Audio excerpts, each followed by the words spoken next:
Good evening. Welcome to WGSN-DB Going Solo Network Radio. You are watching and listening to The Barbershop. I am your host, Dr. Christopher Salute. Tonight we're going to have a really fun show. You know me, I'm just sharing my show with all my friends and all my groups, making sure that everyone is aware that we're going live. I don't know if am I getting kicked out of groups because I do this? I'm probably getting kicked out of groups because I do this. Let's be honest. I feel like there are fewer and fewer groups for me to share this with, probably because they don't like that I'm doing it. But you know what? That's what we're doing. We're just going to have fun. And I'm sorry that you don't love my self-promotion, but that is where I'm going. So I am going to share now with what do they call this? A watch party? Is that this thing? Wait, create room, tag friends. How do I do the watch party? Cece, I never know how to do the watch party. I don't know. I'll do that at the next post maybe. As always, we've got Cece on the ones and twos, making sure that we are just having a blast and making sure that she does everything properly and is just kicking butt. We love everything Cece's doing. You're going to see some really cool stuff with, here we go. I can probably share it from here. Yeah. Share, watch party. We got it. I'm going to invite some people. I got you. All right, cool. Hang that right there. You wanted to see it? Right, now I can see the comments. Now I can invite people. How do I invite people? We'll figure it out later. So tonight we're talking about, is having good game a bad thing? Or is it a good thing, right? So I always like to take notes. I was just kind of taking notes. We're actually talking about it. I'm actually coming to you live from Northern Nevada. Good friend of mine has a podcast studio here. And I said, hey, I'm so sorry. I have to skip out on dinner because I have to do my podcast. And they said, oh my God, don't sweat it. Do you use my podcast studio? I was like, okay, that's fine. I don't even have a podcast studio. So coming live from Northern Nevada tonight. Nevada's in a bit of a weird place right now. Potential lockdowns happening, but we're still hanging out with you. We're in a secluded space, so it's totally fine. And we were talking about this at dinner, and I'm just kind of taking notes about, game and some folks had mentioned folks who, had gone on various dates and had good game and had, ruined relationships in the past by, speaking that way, but also had a lot of fun, so we're going to talk about that tonight. I hope that you've enjoyed Roulette's show. I heard it was bomb tonight. Unfortunately, I couldn't watch it because I was at dinner. And I hope you truly enjoyed Twice the show tonight. And Twice, I'm sorry I can't watch you tonight. I did get to watch your shout out last week, so I appreciate you very much. We should get together soon if Nevada's not on lockdown, right? So we're sitting here, we're talking about good game, bad game, that kind of stuff. And I thought to myself, how am I gonna start this show, right? I'm gonna start the show with how game starts, right? And I'm actually, I did a really good thing recently. I want to share this with you because I tend to share, the positive, the negative, the goods, the bads with my audience. Thank you, Twice. Twice says Young King. I have deleted all the dating apps that I was on. Deleted them all, even deleted my accounts. And that was a big step for me. I'm almost getting choked up when I say it because I still am figuring myself out. I'm still trying to figure out who I am as a human being. And I don't want to be in a situation, in a position where, I'm talking to folks that I really like and I really dig on and they're really good people. And I don't want to put them in a precocious situation where, now we can invite, in a precocious situation where they, they're being led on, right? And I've been told that is something that I do very well because I'm very good at speaking to people. Do I have good game? That's the question, right? So we're going to talk about that, right? So, but one thing that I've noticed, sorry, I'm still inviting folks to my show because I love when my friends get to chime in and tell me about their stories. So comment all day. I love it. Okay. Huge fan of the comments. We'll invite more people later. So, and if you're commenting on the watch party, I will read your comment because you can't see it. So how you doing, Brita? So I'm on these dating apps previously, right? And I read this profile, beautiful woman, right? And she goes to me, or on her profile, excuse me, she says, send me your best pickup line. So I sent her what I think is my best pickup line, right? And what was the one that I sent her? I don't have, okay, let me phrase, I don't have pickup lines, okay? So I had to Google a pickup line. And I think I specifically Googled like quarantine or COVID ones because I'm like, let's play this game the right way. If we're gonna go hard, let's go hard, right? And the one that I came up with was, oh, are you an N95 mask? Because I want you on my face. And I thought that was funny, right? And it could be a little R-rated, but I was kind of thinking making out, right? That's where I was going with it. Okay. So don't get on my case about that one. So she didn't respond because I clearly have no game, right? And I'm thinking to myself, does that tell you anything about the person? I guess it tells you a bit about their sense of humor, because I think that was kind of a raunchier joke, but like, I was thinking of it as a very G-rated. I really was. I was, because I don't like to start a relationship off like in that way, right? In that kind of a precocious way. So I never really am any good with those pickup lines, because I don't think that they're going to give you, other than maybe my sense of humor and my way of communicating, they're not going to give you a sense of self that I have, right? I'm not typically good at speaking to folks in person and doing that like, hey, how you doing kind of a thing, because I think it requires a bit of, I don't know what to say. I don't know what to call it, but like, you have to have almost a facade up, right? And when you're first meeting someone, it's why I hate first dates, right? First dates to me are like, oh my God, can we get past this like garbage so that we can like, at what point do I get to find out like, what you look like when you're sick, right? At what point do I get to find out what you look like when you're in sweatpants, right? Twice says LMAO, right? Should have said, I want to wear you like a hockey mask. That's fair. See, Twice is good at the one-liners. I'm going to give you a shout out in my show as well. And so, I never know what to say. I'm better. I'm also, I like to be in situations where I get to know somebody slowly at, maybe there's a conference that we're at, or somebody that I see over and over at a coffee shop or a library or something like that, so I can get to know what kind of coffee they drink, get to know, oh, I saw that blouse that you wore the other day, blah blah blah blah blah. That's kind of the way I operate, right?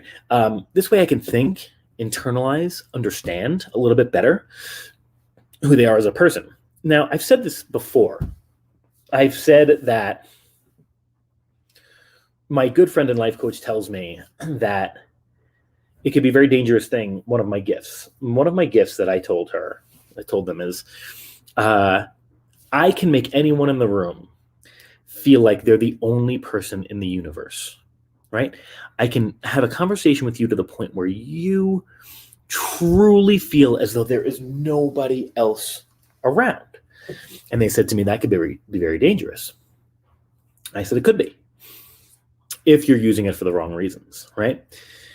If you're using it for the right ones, right, to truly make someone feel like they're the only person in the universe, and you have good intentions, then that's a good thing, right?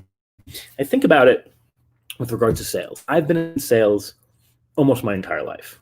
Okay, even at universities, while I taught sales, I taught communications, but I'm also the guy, whether I was an associate dean, professor, I'm the guy that you send out on the road to talk to students, because I was young. I'm not that young anymore, but I could relate to a young student. Moreover, I'm not there to just get the kid to come to my school. I'm not there to just sell this kid on how great my program is, right?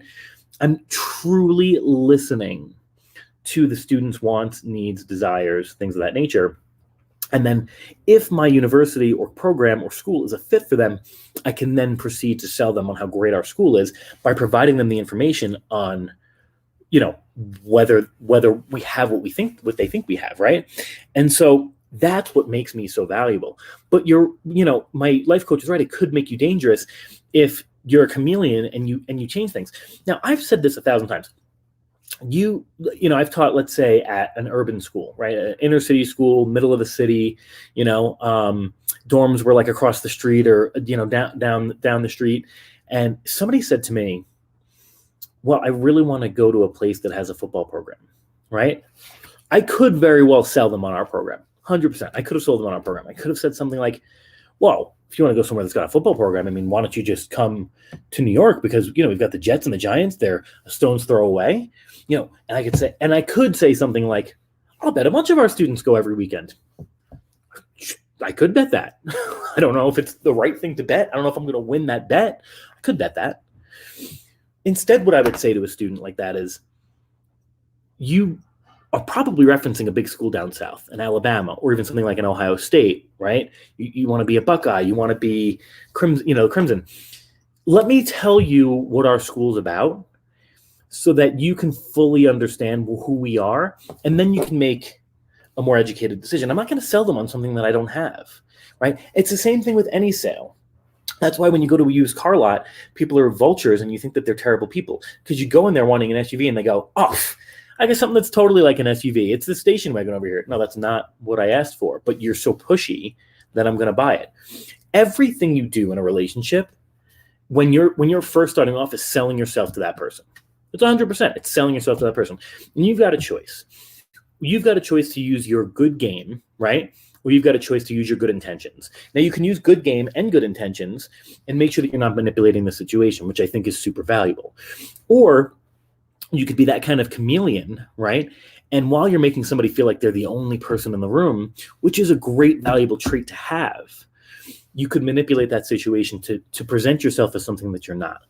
A great example that I always think about is when I didn't know who I was and I wasn't sure what I wanted with regard to kids in a relationship. Okay, I've decided that I want a child.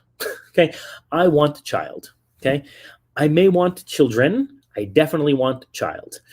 And past a child, I don't know how many more children I want. Right? I may want to adopt one after that, something like that. Now, there was a couple of years where I had no clue what I wanted. And I was kind of leaning towards not having children because I was young. I'd just gotten through with my marriage. I wasn't sure if I wanted that to stay home in that way. I like to travel, things like that. Well, I got a dog and things kind of changed a little bit. But I've kind of come to the conclusion that I want children. Well, I would go on dates and women would say something like, do you want kids? I definitely want 3 kids. And my answer would be, I could probably go with 3 kids because I had no freaking clue what I wanted, right? Could I probably? There's a probability that I could do that, right? So here you are. You're making someone feel like they're the most important person in the room, right? And then you're not genuinely understanding of yourself, so you're not genuinely presenting yourself. And that's where I think having good game can be a bad thing, because you're not listening to the folks who are presenting themselves and then presenting yourself properly. What you're doing is like a good therapist, right? You're listening to listen and then regurgitate something. Well, let's not bash on therapy. Like a shoddy salesperson, right? You're listening to then regurgitate something that you think they want to hear because you truly don't know, or you do know, and that's even worse, right? So why is good game potentially a bad thing? Well, let's talk about how it could be a good thing, okay? I think it all depends on what both parties in the relationship want, okay? If y'all are, I've even recently been in situations where folks have asked me on dates, or I've asked them on dates, which I'm, trying to slow down on. I think I've done a good job. And, they're looking for either a one-night stand or like some sort of a daddy, some sort of a show me a night out, and you're verbal volleying that person. You are just verbal back and forth volleying that person because you're not getting to know each other. They don't really give a crap who you are, right? And quite frankly, if you're in that situation, you probably don't care who they are, right? You have somebody beautiful on either side of the equation that's making you feel great about yourself. You're going out, you're sharing sushi or steak or whatever you're doing. You have a night out of town. You're not interested in genuinely getting to know somebody, right? That's where I think having good game could be kind of fun, right? Let's spit game on each other. Let's kind of see where this goes, okay? Oh, thank you, Kimberly. I appreciate that. Where else could having good game be a kind of a fun thing? There are times in which, and let me stop here for a second. I talked in the beginning about how I like to internalize, come at people in a genuine way. But there is another side to my verbal communication. I'm quick, I'm witty, I can come at you with puns, I'm a writer, I know exactly what to say in certain situations, right? And if you know that we're joking, right? If you know we're in a situation where, somebody says to me, I'm just going off the cuff, somebody says to me, what are you doing tonight? Oh, man, I got movies and snacks. And they go, I wish I was over there. I might say something like, well, then I wouldn't need the snacks. Right? Something like that. Right? That's a situation in which you've got some game that you're kind of spitting at somebody. You know what I mean? Or if you said something like, what are you doing tonight? And they're like, oh, I'm just playing some video games. Just like, yeah, wish I was a video game right now. Wish you were playing. You know what I mean? Something like that. Maybe you don't want to be played, but those are the situations in which I think having good game is cool, right? You spit a little bit, you're using a pun, you're going a little off the cuff, you're having fun with each other, a little verbal volleying back and forth, right? Now that'll typically, in my opinion, come from getting to know somebody first, though, right? Like you're not in a situation where you just kind of spin that. And I've been in those too, right? Maybe you meet somebody at a bar or club, or how do we meet people now? Instagram, TikTok, social media, blah, blah, blah, blah, blah. You know what I mean? So you meet somebody online and you start just kind of spitting some game at each other. And again, it's kind of fun. At which point I'm probably going to say, no, but seriously, how you doing? You know what I mean? No, but seriously, what would you get at the sushi place? No, but seriously, chunky peanut butter or smooth, right? Let's change this up for a second, right? And so the good game, it can act as a catalyst for sure. You know what I mean? It can definitely act as a way to, a couple of people are joining, just waving to everybody. It could definitely act as a way to get people to kind of get that flow going, right? I mean, let's not get flow going during COVID. I think Nevada's on a lockdown soon, but like when we're able to flow with our emotions and breath and stuff like that, it is a cool way to kind of get, let's volley, let's spar a little bit. Let's talk about how witty we are. And that's fun. And more importantly, by the sparring and let's having fun, let's see how we interact. Because, just as in that example in the very beginning when somebody said, show me your best line, and I said, are you an N95 mask because I want you on my face? I know I did mean it as like a PG-13 kind of because I was thinking making out, right? I know that there's another connotation to that. I'm not an idiot, right? This person that I said this to needs to react in a way. They need to laugh at that. And if they don't, we don't have similar senses of humor. I could have offended that person. I hope I didn't, but I could have, right? And so you want to make sure that you're in a situation where when you're doing that verbal volley, that kind of back and forth, that game, right? You need to be aware of it, how that person's going to react, what's going on with that person. Are they going to react in the way that, you know what I mean? Like in a way that it's going to be good.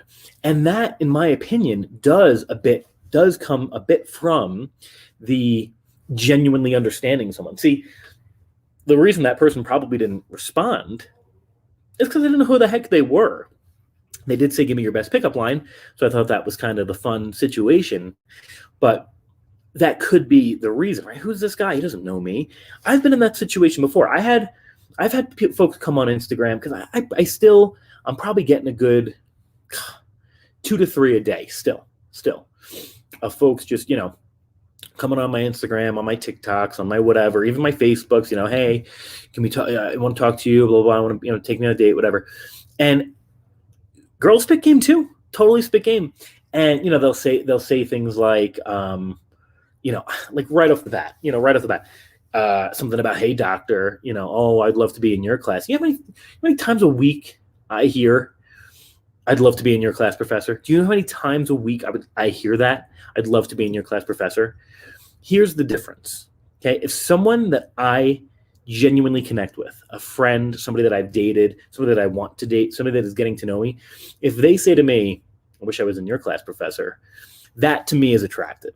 That to me is cool because they're not just saying this because I'm like a half-shaved dude with a dad bod and, I got some tattoos, They're saying it to me because they genuinely know who I am, and they're turned on not just by my looks, but by the things that come out of my mouth and the things that my brain can do and the things that this body holds, the soul and the energy and the aura that is me. And to me, that's a bigger turn on than somebody just literally messaging me. I at least get this 3 or 4 times a week, randomly for no reason. Love to be in your class, professor. Or better, I'd love to be your patient, doctor. I'm not even that kind of doctor. Like, find out what kind of doctor you are first. It's like me running up to you and, just picking out something on your profile. I could say something to a nurse and be like, ooh, I'd love to be your patient. What if that nurse specifically deals with cancer patients? Do I really want to be your patient? What if that nurse specifically deals with alcoholism and addiction? Do I really want to be your patient? Right? Is it fun to joke about a sponge bath at that point? And that's like a little much. But do you see the difference, right? In genuinely spitting game with someone versus spitting game when you don't know someone, right? And that's what I think is super valuable, is to get to know somebody and use that kind of game as a way to volley with people and exchange those wits and have some fun with it, right? You are watching WGSN-DB, Going Solo Network Radio. I'm your host of The Barbershop. My name is Dr. Christopher Sloot. We are at the 20-minute mark, which means we typically take a short break. Okay, now if this is your first time on the show, we welcome you always. We take a short break so that CC on the ones and twos can throw some advertising in when we throw this on the radio and throw it on iHeartRadio and all that kind of fun stuff.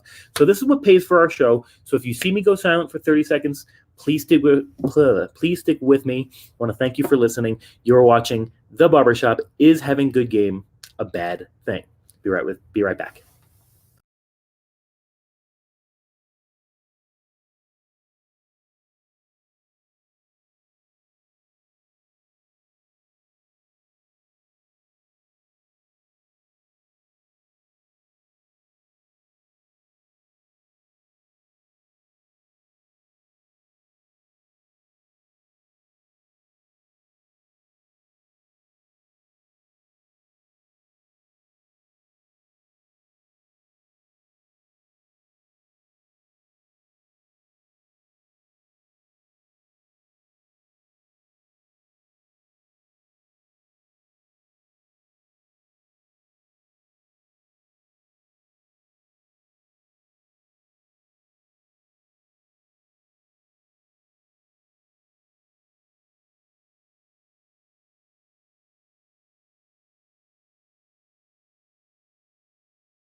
Okay, it looks like we're back. I just invited some more friends to the watch party, which I love doing. I want to start with, first of all, you are listening to WGSN-DB, Going Solo Network Radio.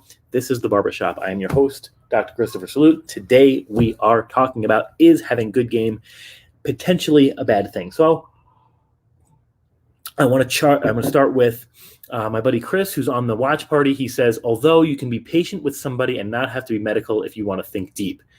I like that. So the play on words, and there's some game for you, right?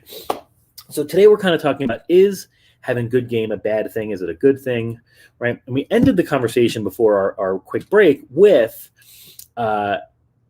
genuinely understanding somebody before you start spitting that game, not using it as a way to get in, right? Using it as a way to test wits, using it as a way to have some fun, that kind of thing. Genuinely listening, repeating, understanding those things as a version of as a different way of spitting game, I think is super important, right? And this is why. So I do love having Twice on the show. Twice has had me on the show.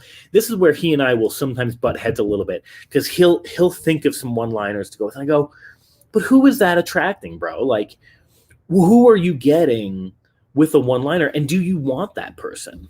Because if that, like, I've never been a big fan of the Good Morning Beautiful text.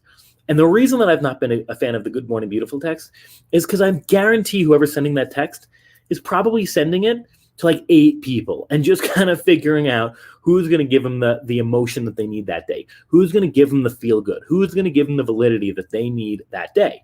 And it's not cool, in my opinion, right? If I'm saying good morning to somebody, it's probably through a Bitmoji. It's probably, I'm probably not saying good morning to be quite honest. I wake up at like 4:45 in the morning. I'm probably waiting for you to wake up and text me, not because I'm narcissistic, because I don't want to keep you awake. You know what I'm saying? And I dive right into work. I mean, one of my exes and I fought about this all the time. I didn't text her one morning, and I was like liking a Facebook picture. And how dare you like that Facebook picture? I'm like, I jumped into work. I took a break. Like, you know what I mean? It's a different kind of situation. So I'm not a huge fan of kind of that good morning text, that good morning beautiful text, because I think it's kind of a version of spitting game. Now, we've had various folks on the show who have talked about kind of spitting game a little bit, coaching men to speak to women and that kind of stuff. And, I'm always torn when we have those conversations. And I think that they can be done the right way, right? I think that there certainly is a science to your first interaction with folks. I think about the movie Hitch. I don't necessarily think Hitch was a bad guy, right? Because he did it for the right reasons. First of all, if you haven't seen the movie Hitch, I'll just give you a quick briefing. It's Will Smith. It's Kevin James. I don't want to give you a spoiler, but he helps. What is he? The way he says it? I'm the guy who helps you get in. And what he means, though, because he means get in for good. He doesn't mean get in for the night. Because in the movie, there's a dude who's like, I gotta sleep with this girl. And he doesn't even say it as nicely. I've got to sleep with this woman. You've got to help me sleep with this woman. And he's like, that's not really what we do here. Like, we help guys who have an unfair advantage that they don't know how to speak to women or act around women or whatever, and they might just be out of their league, overwhelmed, not out of their league physically, because I don't believe anybody's out of their league. I mean, yes, there is, if you look at the science of it, there is like a mirror effect where you tend to, if you're rated on let's say a 1 through 10 scale by thousands of people, if you're a 7, you typically move towards a 7, right? If you're an 8, you typically move towards an 8 because you're going to have similar features. I mean, yes and no. With the invention of the internet now, with the various ways that we interact with folks, there's an infinite amount of ways that I'm going to connect with somebody. It's not always going to be physical, right? But let's say that you're out of your league emotionally, verbally. You don't know how to get in, and Hitch is the guy that gets you in, right? And this one guy's like, I got to bang this girl, whatever. He says this in a way it's terrible, right?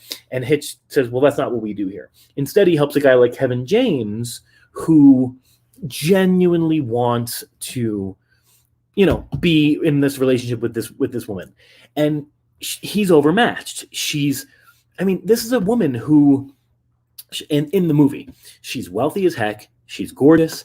She's what's the word? She's like seasoned and like kind of trained her whole life on how to be a wealthy debutante, right? Those are the types of people who in a cocktail party, they know how to make conversation. You put me in that room, I literally don't know. That's why I'm like a terrible fundraiser, right? For any university I've been at or any charity I've been at, I can't sit around people who've grown up with a ton of money. I grew up okay. I grew up really well. I didn't grow up with like millions and billions. I can't have that conversation. So this dude's out of his league, and Hitch is like, I'm gonna help you out. I'm gonna hook it up, right? And so that is what Hitch does, and I'm not going to spoil it for you. And then in the interim, Hitch has his own growth and like center of self where he's kind of running game on what's the beautiful Latino girl. I can't remember her name. The woman, I should say, but he kind of runs his game, but he does it in a way that is not the first scene that I love. The first scene that he interacts with this woman. Guy comes up to her. She's drinking, I think, like a martini, dirty, extra olives or something like that, right? And I think he asks the bartender what she's drinking, or he notes it, or whatever. He hears it. Dude walks up to her, just full of himself, wanting to hear himself speak, whatever. And I'm drinking a club soda, so he's got two drinks, and he goes, "I noticed you were running low on your Appletini," and she's like, okay, and grabs her Appletini, and he's like, what does he say? I couldn't help but notice you look like my next girlfriend, and like just spits whatever stupid game he's got, right? Now I've spit that kind of a one-liner, but it's usually like, you look a lot like my next ex-wife, just as like a joke, right? I'd never walk up to somebody and be like, you look a lot like my next girlfriend, because I'm not going to commit to that. First of all, what's the meme I read the other day? Why are you not giving me the chance to disappoint you, right? Well, oh no, why are you not giving me the chance to give you the bare minimum? And that's really what men want, right? They want to hunt, mostly, okay? Let's not say this the wrong way. Unfortunately, men are hunters, right? And so they want to get you, and then they don't know what the heck to do with you, right? And so I'm not going to commit to that. I'm not going to say, you look like my next girlfriend, because I'm not putting myself in the situation for 3 weeks from now when you are going to say, well, didn't you say I look like your next girlfriend, right? So right off the bat, not using that line. So Hitch comes in, and Hitch listens, and he's like, oh, this guy's a goober, So he talks to her, and they have this this is where they're spitting game. They have this banter back and forth, and he kind of has her double taking, thinking about who this guy is as a person, right? And he leaves. He doesn't ask for her number. He doesn't want anything from her. He leaves. As he leaves, the bartender brings her a platter, and on the platter, extra dirty martini with extra olives, Tito's or whatever, or I don't even think they had Tito's back then, from the gentleman who just left. And she goes, what the heck? This dude freaking knows my drink, right? Because he's paying attention. If that's the kind of game you're going to spit, not a bad way, right? So I started thinking about typically what we do on the show, if this is your first time, I typically spend the first half to 2/3 of the show giving you the theory, right? Giving you the kind of like, this is where I came up with this idea. This is some example. I like to throw in movies and books, right? I'm reading a great book called Attachment from my dear friend and life coach who is sending me that. Brought it up to Northern Nevada with me. Beautiful. I'll probably read a couple of chapters as well. But, and then for the last like half or third of the show, I'll throw in a little bit of my own spice, right? Some things that have happened to me in the past that will relate to that particular topic. So if you know my history at all, okay, let's discuss it. And you want to hear something funny. As I was, so you'll see me like hitting the screen here. I'm trying to keep my notes from going dark so I can read them. And on this screen, I got my watch party. When I wrote Let's Discuss, it was one of the last things I wrote. By accident, it auto-corrected to Let's Dissect. And I go, kind of cool. Let's dissect and discuss, right? And so if you know me at all, you know my history, and you know that being on a dating show for me is a challenge. Talking about game is something that is a problem for me because I don't ever think that I had game, but I have had a very promiscuous history where I was juggling multiple women at any given point, not any of them monogamously, no committal there at all. But it does take a certain sense of, can you speak to people to be able to juggle a couple of folks? And so that's why when you hear me say something like, I deleted my dating apps and that's a big deal for me, or I'm not currently dating and that's a big deal for me, or I'm celibate for X amount of months and that's a big deal for me, which I have been, it's a big deal for me because I'm not looking for that affection. I'm not looking for that validity from multiple people. And to me, it was like an addiction, right? And so if you know anything about my history, you know that, folks have said, hey, this guy's a player. No question was I a player. 100%. Now, they use some words that I would never repeat. They use some pretty bad words. And it all came from the idea that this guy is so good at talking to people that he's able to manipulate the conversation. Now, and I'm always straightforward about this, right? I am one of the most charismatic people you will ever meet. It's just the way I am. When I meet somebody, if I'm not awkward as hell, you got two versions of me, okay? That's 4. You got two versions of me. One is I'm off my game and I am awkward as heck. The second is I'm spot on, but it doesn't come from game. It doesn't. It comes from the idea that I'm perceptive, I'm a natural empath, I'm able to listen to you, and I'm able to figure out what it is that makes you tick. Now, here is where we have a problem with game. Where we have a problem with game is, are you using that information for good or are you using that information for evil?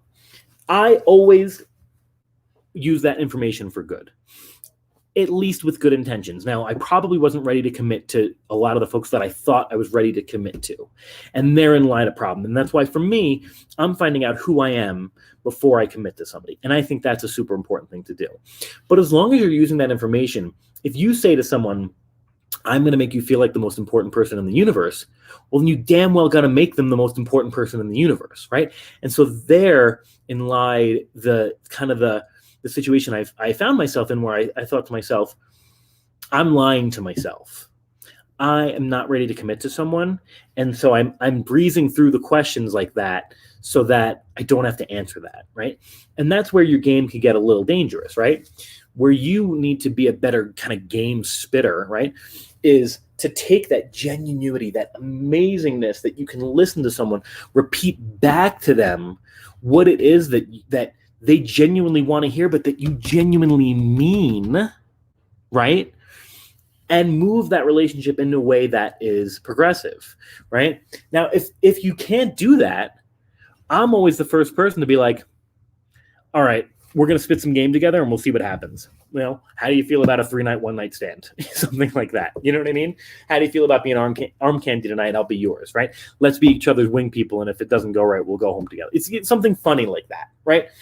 But you have a situation where if you are spitting that game, it's got to be the right kind of game. And both parties have to understand what's going on, right?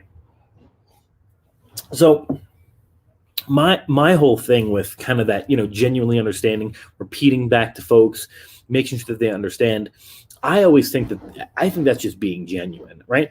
And you'll get to a point where, people go, wow, you are perceptive, you're listening, you're saying the things that I think are important. How do you do that, right? It's not going to come from game, right? It's not going to come from being on your phone and spitting a one-liner. It's not going to come from going up to the bar and saying, hey, baby, whatever. What that comes from and what that has to come from is listening, right? And you talk about, I don't care, therapy, sales, teachers and professors, anything that, whether it be my writing, anything that I've kind of specialized in first comes from listening. I had this leadership program that I went through in college. And one of the most important things that was said during that program, because I wanted to be the president of the student senate, I wound up not running because it was a lot of work and there was another kid who wanted it a heck of a lot more, and I knew I wasn't the right person for the job. I would have gotten it, and I'm not trumping. That's not a trump, okay? I would have gotten it. It was a popularity contest that I would have won, but I ultimately decided it wasn't for me. And I go to this leadership conference because actually the person that kind of had my back on it said, look, you're never going to be a good student leader unless you go to this conference. You got to learn a bit. I was like, okay, cool. And we go to this leadership conference, and one of the most valuable things that I learned was you need to listen way more than you're speaking. Now, this is common knowledge, but at 20 years old, 19 years old, I go, what? I got a lot of important stuff to say. How do you lead without saying stuff? No, bro, you got to listen. And then when you speak, you're repeating in a consequently genuine manner that allows you to speak intelligently and empathetically and emphatically about what you've heard and what you can bring to the table. And so when I'm in meetings, I don't care if it's with faculty, students, if I'm teaching, if I'm in a sales meeting, I will genuinely listen to that conversation, to the needs and the wants and the desires of that person. And I'm going to know if I can deliver on that. And if I can't, I'm going to be genuinely honest about it. And if I can, I'm going to tell them how I can. I'm going to match. Sale is all about matching your thing to their want, right? Does your thing have what they want? If it doesn't have what they want, don't sell it. Because 2 years later, you're going to have the thing that they want. And they're going to go, bro, you just sold me this garbage. And now you want me to buy your new piece of trash? No, I don't want that. What you say is, I don't think I have what you're looking for right now. This company here might. Let me work on that for you. And you can genuinely sell it, right? And it's the same, and same thing when you're teaching, by the way. When I first started teaching as a professor, man, I wanted to map out every minute of my class because I was afraid that somebody would raise a question or give me feedback that I couldn't volley with because I didn't know what they would say. Well, as I got a little bit older and I started teaching more and I got more familiar with the materials and I learned more in business and psychology and writing and the subjects I'm teaching, I said, oh, let's just leave some class time for people to ask questions, or let's just leave some dead air so we can have a dialogue so that I can volley back and forth with this person. And that comes from genuinely understanding somebody in a way that's going to, right, make it a good conversation. All these situations, I just went through 4 minutes of things that had nothing to do with romantic relationships, but it all boils down to the same thing that you're doing in a romantic relationship, right? It is listening to understand, which my life coach loves to talk. Listening to understand is one of the things that she says, right? Listening to understand what that person is doing and wanting and needing from you and seeing if you have the match for that. And it's not going to come from good game. Now, it is going to come from seeing if you have the match and then repeating it back and saying, I think I've got the thing you want in this. Now, what then you can do when you've gotten a situation where you can kind of go back and forth, right? Whether it be a food pun or a teaching pun or a job pun or a, whatever kind of a pun, you can go back and say, here's the game I'm going to spit on you, because you genuinely know that person's sense of humor, sense of self. Will they appreciate that? That kind of stuff. You know what adjectives they're good with, right? For me, an important thing that I need to ask my partner at any given point, and when I find my next partner, this is a question that I'll ask them. See, for me, I run fat acceptance brands, right? So fat's not a bad word for me, even though I have not been. I mean, I've been fat in my life. I've not been, extra large, double extra large. 260, probably my heaviest, right? Maybe a little bit more.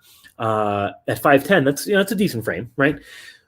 So I do use the word fat for various reasons, because I've lived a fat life and because I run fat acceptance brands and because I think skinny's not a bad word, so why should fat be? I need to find out from my partner if fat's a bad word, because to them, if fat's a bad word, we might have a problem anyway, because I don't know if I'm going to date somebody who thinks of fat as a bad word, because categorically speaking, and the way in which I live my life and the way in which I run my businesses, I don't know that I can live with someone and love someone who thinks fat is a bad word, right? Unless they were willing to be open to changing that perception, right? But let's say we discussed it and they say fat is a bad word for now, right? Then when I'm running game, I'm not using the word fat, right? I'll use whatever adjective whether it be curves or whatever, right? Those are the kind of adjectives I'm going to use. But that doesn't come from like over-the-counter one-liners. It doesn't come from OTC spit and game. It doesn't come from a book. You know what I mean? What it comes from is genuinely understanding that person. Now, I have had like these kind of like coaches and folks like that on my show, and they said, what I loved about the like kind of the one like dude coach that I had was he kind of talked about thinking for a second. It kind of like Twice does, right? Thinking before you kind of speak, right? And erasing that emotion away, taking that emotion away from that interaction before you answer that person back. See, he had a story, and I think Twice does this too, and this is why I like Twice is kind of the way he kind of spits his game, right? Is he's going to deliver the unexpected in a way, but not in a disingenuous way, if that makes sense, right? So when we had Bobby Orson on the show, the one thing I took away from him that helped me, unfortunately, the relationship that I was trying to get back into at the time was the wrong relationship for me. Just the wrong person. We were the wrong people for each other, and it is what it was. But what helped me to get back into that person's good graces, because we had a falling out, was to deliver the unexpected. And when they said things like, you did this and blah, blah, blah, blah, blah, and you were a crappy person, I kind of laughed and said, that was really crappy, wasn't it? You know what I mean? Like, and then made a joke or something like that, where I'm saying, okay, I'm with you on this, right? Let's move forward and figure out what's next, right? And that was kind of his what Bobby used to say is like, well, they've never met me, they've never met the Bobby, right? Because they're going to say something to take you off your game. And he's talking about kind of a club environment. You're at a club and you've got, somebody who's probably used to getting hit on all the time, a very pretty woman, and they're just trying to either get rid of you or kind of test your prowess, right? To see how resilient you are, which I disagree with off the bat, right? I want somebody who's genuinely in my favor on Team Christopher, but okay, fine.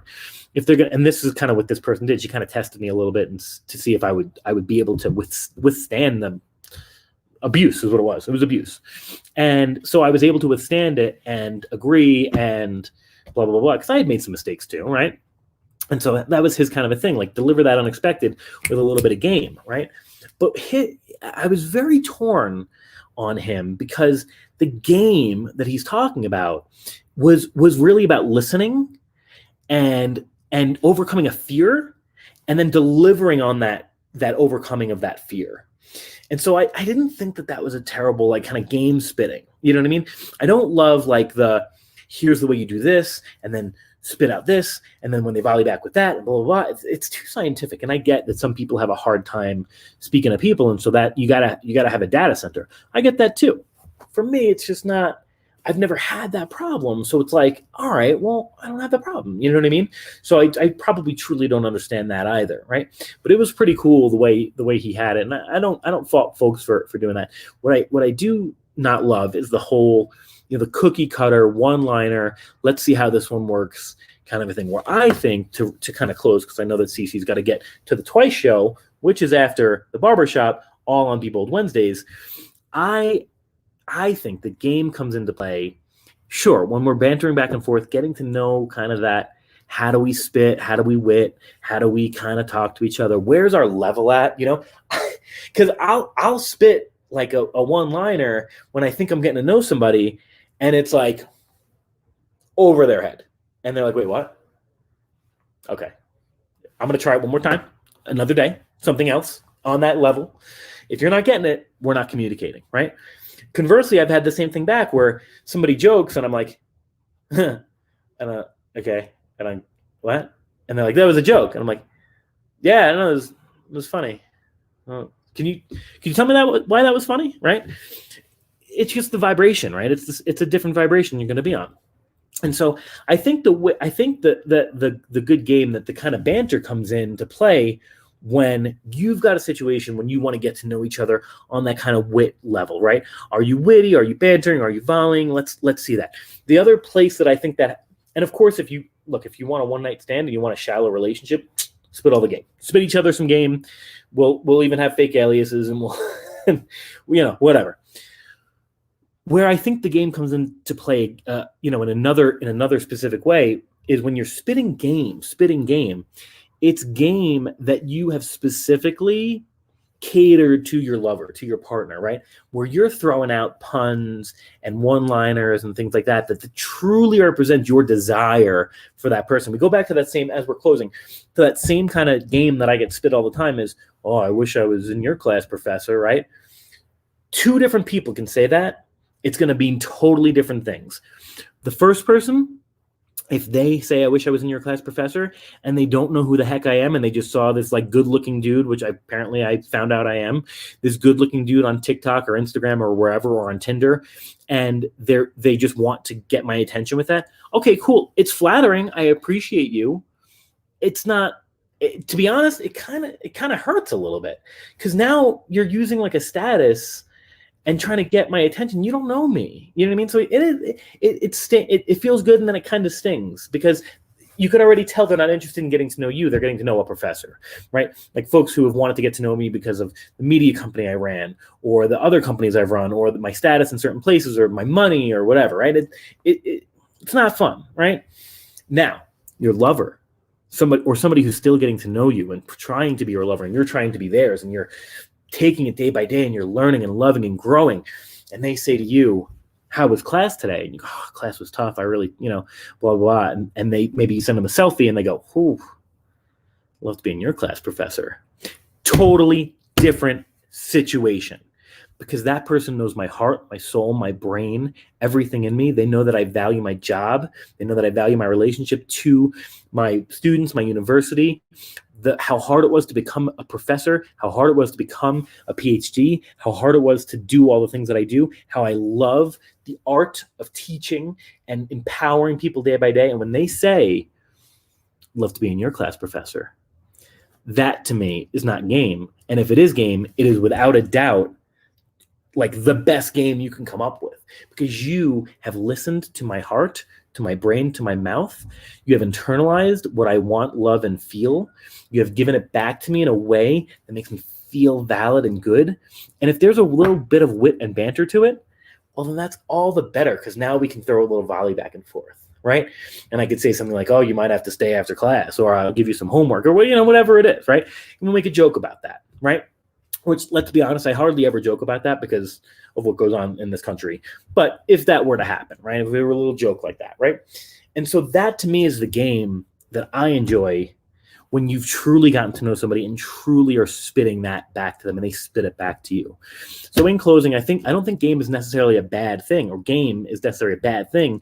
I think it has its place. I think it allows you to get to know people, but I also think if you're manipulating a conversation, you're not doing the right thing. I think genuinely understanding people, and if you're going to make someone feel good, you better be ready to handle the repercussions and handle them and embrace them and bring them into your circle, bring them into your heart, because you don't want to leave someone out in the lurch after that game has validated and made them feel wonderful, right? So that is your show. We are about at 50 minutes. I know Cece's going to kill me. You're going to be listening to Twice Talk after me. Think it twice. You just heard Roulette Delgado. I heard that show was bomb. I'm sorry I can't watch y'all. I'll watch y'all tomorrow. This is The Barbershop on WGSN-DB, Going Solo Network Radio. I'm your host, Dr. Christopher Salute. I want to thank y'all for hanging out with me. Tonight's show is about, is spitting game or is having good game a bad thing? You can catch us every Wednesday night at 7 p.m. You can catch all of us from 6 to 8 p.m. Pacific. That's 9 to, see, I messed up too, CC, 9 to 11 p.m.